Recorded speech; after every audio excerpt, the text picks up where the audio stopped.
Bismillahirrahmanirrahim. Assalamualaikum warahmatullahi wabarakatuh. Selamat pagi anak-anak. Semoga Allah Subhanahu wa taala, Tuhan yang Maha Esa, meridhai pertemuan kita hari ini. Mudah-mudahan kalian senantiasa dalam keadaan sehat walafiat. Masih dalam suasana pandemi COVID-19, tetap memperhatikan disiplin menjaga kesehatan, patuhi protokol kesehatan, yaitu sering mencuci tangan, pakai masker, kalau keluar rumah, jaga jarak, hindari kerumunan. Sebelum memulai pelajaran, marilah kita berdoa menurut agama dan kepercayaan masing-masing. Berdoa dipersilakan.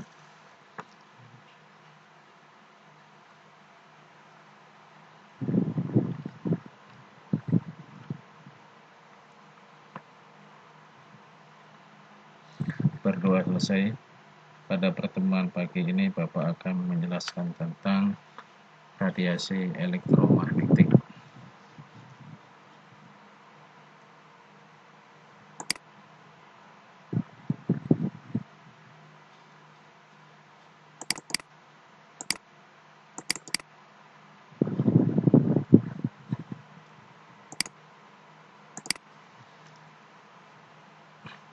Kompetensi dasarnya yaitu menganalisis fenomena radiasi elektromagnetik, pemanfaatannya dalam teknologi dan dampaknya pada kehidupan,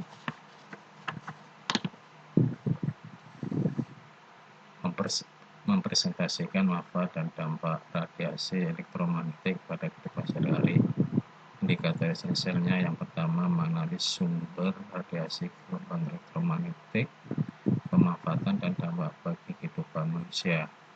Yang kedua, mempresentasikan manfaat dan dampak radiasi elektromagnetik pada kehidupan sehari-hari. Jika benda yang dipanaskan berpijar, sebagian memancarkan gelombang elektromagnetik yang berada pada daerah tampak dan memberi sensasi berupa spektrum warna. Jenis warna yang tampak pada saat benda berpijar dapat dilihat pada gambar A, yaitu besi yang dibakar, dan gambar B, lampu yang menyala memancarkan radiasi energi kalor. Dari tabel yang pertama, kemerah-merahan itu suhu benda pijarnya sekitar 500 sampai 550. Yang kedua, warna benda pijar merah itu suhu benda pijarnya sekitar 650 sampai 750. Yang ketiga, warna benda pijar merah menyala itu suhu bendanya 850 sampai 950. Yang keempat, warna benda pijar merah ke kuning-kuningan, suhu benda pijarnya sekitar 1050 sampai 950. Kelima, warna benda pijar ke putih-putihan, itu suhu benda pijarnya sekitar 1250 sampai 1350. Kemudian yang keenam, warna benda pijar putih, itu suhu benda pijarnya sekitar 1450 sampai 1550. Benda hitam. Benda hitam sempurna adalah benda yang dapat menyerap semua radiasi yang diterima olehnya. Radiasi yang dihasilkan sebuah benda hitam sempurna ketika dipanaskan disebut radiasi benda hitam. Nah, gambar ini menunjukkan bahwa cahaya yang masuk ke dalam kaleng berlubang akan terperangkap di dalamnya sehingga lubang tersebut tampak hitam. Untuk membedakan benda-benda yang memiliki sifat pemancaran atau penyerapan kalor digunakan tetapan E kecil atau emisivitas. Pancaran benda dan penyerapan radiasi panas. Perhatikan gambar, benda pada suhu tertentu akan memancarkan energi panas yang merupakan spektrum kontinu dari panjang gelombang. Pada suhu rendah, kecepatan pancaran juga rendah sehingga energi pancaran memiliki banyak gelombang yang panjang. Hukum Stefan Boltzmann. Makin tinggi suhu sebuah benda, makin besar pula energi kalor yang dipancarkan.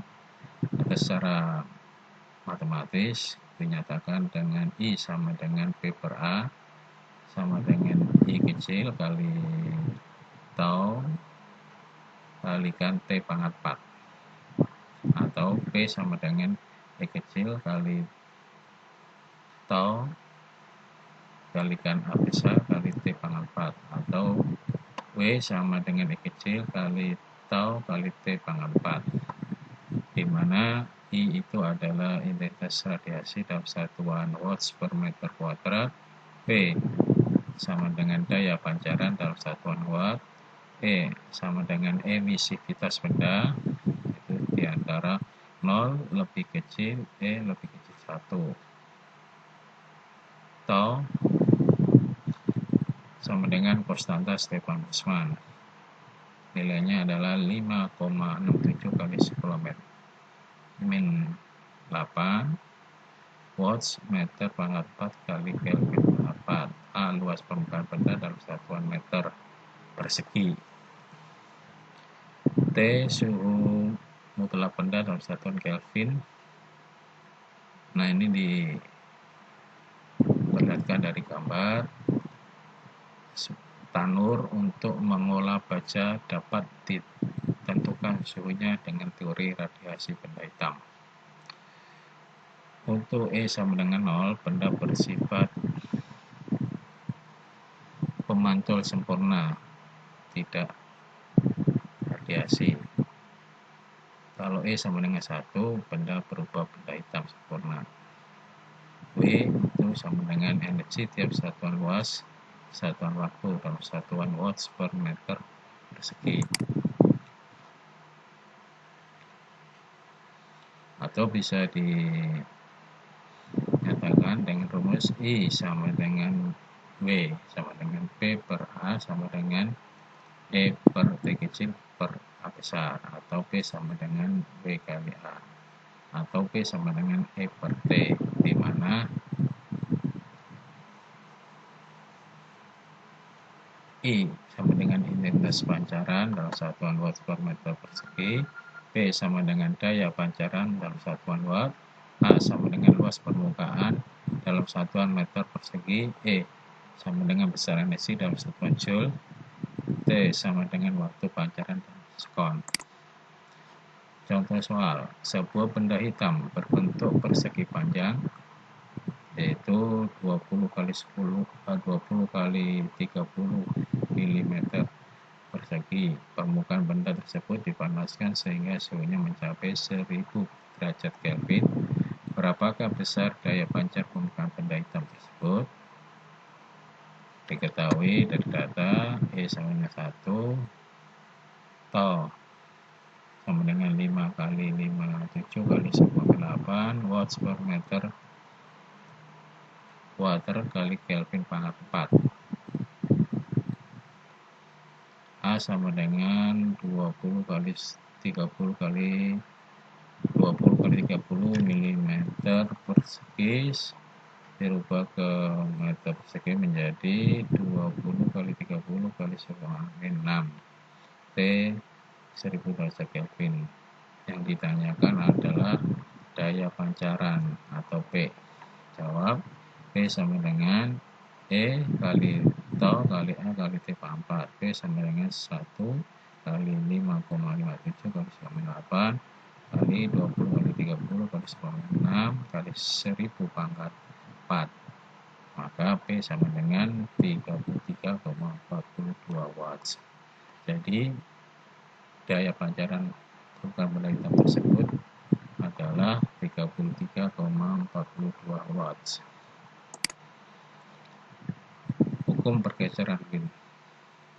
Hukum pergeseran Wien ditemukan oleh William Wien pada tahun 1896 yang dinyatakan dengan persamaan lambda maksimum atau lambda M kali T besar sama dengan C besar,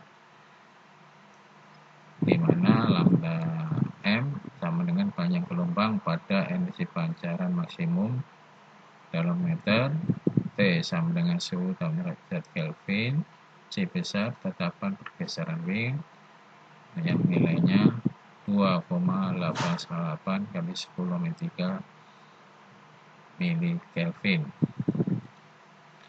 Hukum pergeseran Wien dapat menjelaskan fenomena logam yang dipanaskan sehingga membara mula-mula akan tampak merah, kemudian berwarna nyala hingga menjadi putih jika temperatur dinaikkan. Ini diberikan gambarnya, yaitu spektrum benda hitam distribusi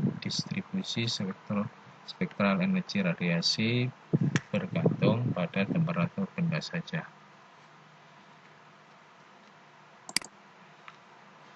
Hukum pergeseran Wien banyak digunakan dalam penginderaan jarak jauh atau remote sensing, yaitu untuk menentukan temperatur awan atau permukaan bumi dari satelit cuaca. Gambar ini, gambar A, satelit cuaca dapat menentukan temperatur awan dan permukaan bumi tanpa kontak langsung. Sedangkan gambar B, cara kerja remote sensing, dan gambar C itu pirometer inframerah. Ini biasanya untuk mengetes COVID itu suhunya berapa, ini pakai pirometer inframerah. Contoh soal, suhu di permukaan matahari sekitar 5000 derajat Kelvin. Bila laju cahaya C besar sama dengan 3 kali 10⁻⁸ meter per sekon, berapakah frekuensi cahaya yang dipancarkan? Jawab, T sama dengan 5000 Kelvin, C-nya 3 kali 10⁻⁸ meter per sekon, C-nya sama dengan 2,898 mili Kelvin. Lambda M kali T sama dengan C. Lambda M sama dengan 2,898 kali 10⁻³ meter per 5000 Kelvin. Lambda maksimum sama dengan 5,796 kali 10⁻⁷ meter. Dari sini maka C sama dengan lambda kali F. F sama dengan C per lambda. Kita masukkan C-nya 3,8 meter per sekon dibagi lambda 5,796 kali 10⁻⁷ meter. F sama dengan 5,18 kali 10⁻14 Hz. Teori Rayleigh-Jeans. Rayleigh-Jeans menjelaskan bahwa energi pancaran benda hitam berbentuk gelombang terdiri dari berbagai modus vibrasi. Tiap vibrasi mempunyai 2 derajat bebas, satu untuk energi kinetik dan yang lain untuk energi potensial. Teori Rayleigh-Jeans menyimpang jauh dari hasil eksperimen dan hanya cocok untuk daerah spektrum cahaya tampak yaitu hijau, kuning, dan merah, sedangkan untuk daerah spektrum dengan panjang gelombang pendek tidak cocok. Kegagalan teori tersebut dikenal dengan katastrofe ultraviolet atau bencana ultraviolet. Teori Planck. Tahun 1900, Max Planck, energi radiasi gelombang elektromagnetik yang dipancarkan atau diserap oleh bahan berupa paket-paket energi yang disebut kuanta atau foton. Secara matematis dinyatakan dengan persamaan E sama dengan H kali F, di mana E adalah energi foton dalam satuan joule, H sama dengan tetapan Planck sama dengan 6,626 kali 10⁻³ joule sekon, frekuensi gelombang cahaya dalam 1 Hz.